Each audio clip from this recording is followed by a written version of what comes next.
Welcome back to the channel, folks. This is daily update for MULN stock, and I have a few things I want to discuss with you guys. And before I do that, let's talk about the chart real quick.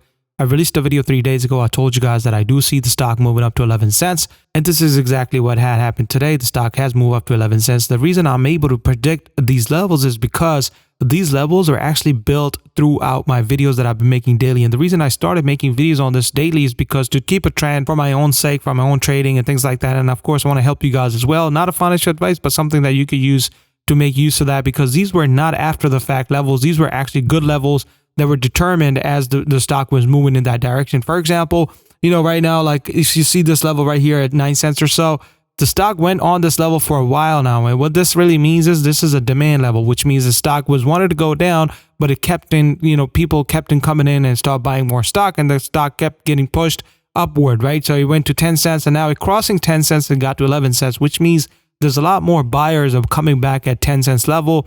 But right now, 11 cents still seems not too strong, which means that a lot of sellers are here. Not a lot of buyers are here. Once there's a lot more confidence, then the stock is going to move up to 12 cents. When it moves up to 12 cents, it could potentially get to 13 cents at that point. Of course, when it moves up, it keeps moving up and go to 14 cents.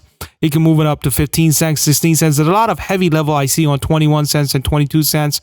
These are the heaviest level, because this stock was around this level for quite a while. And I do feel like when it get to this level right here, 21 cents, 23, 22, 25, this is going to be heavy supply level. It's going to be really tough for the stock to cross that level. A lot of trust has to come into this price level for the stock to cross. So let's talk about the other things I want to talk to you guys. At first, let's take a look at the picture here. It says 1208 disconnected. I mean, disconnected stands for probably that the car is charged already and it's disconnected.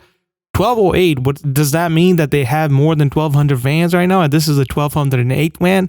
I mean, if that's the case, that's a really good news. If that is the case right now, I do know that they have about 200 vans that are being delivered to Randy Marion, which is a good sign. And I made a video yesterday talking about that each van is costing about $43,333, which Randy Marion is paying, and that they're going to get about 8.6 million. If they have more than 1,000 vans, that's very significant. All right.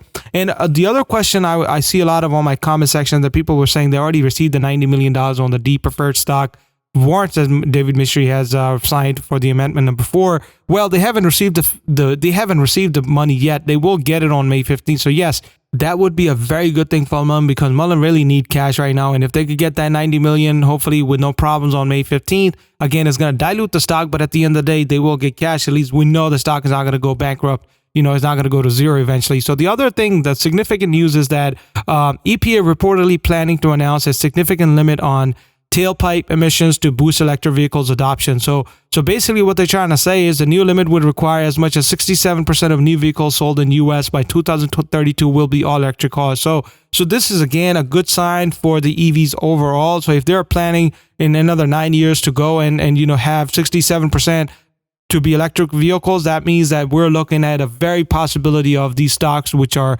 electrical vehicle stocks, to have a really nice boost in upcoming years. So again, we'll have to see and watch. And of course, MULN is a little different than other electric vehicles, because there's a little bit of a caveat. They don't have investors right now. They only have retail investors, but they don't actually have actual investors. And every time David Mystery needs money, he raises up these warrants and then he dilutes the stock and essentially get the cash. Well, I don't know how long that could go on for, but at the end of the day, they're going to need some good adaptation from the investors, like institutions, smart money, and things like that. But this is my video for today. Hope you guys are liking these daily videos. If you're new to the channel, do consider subscribing, and I'll talk to you guys in the next video.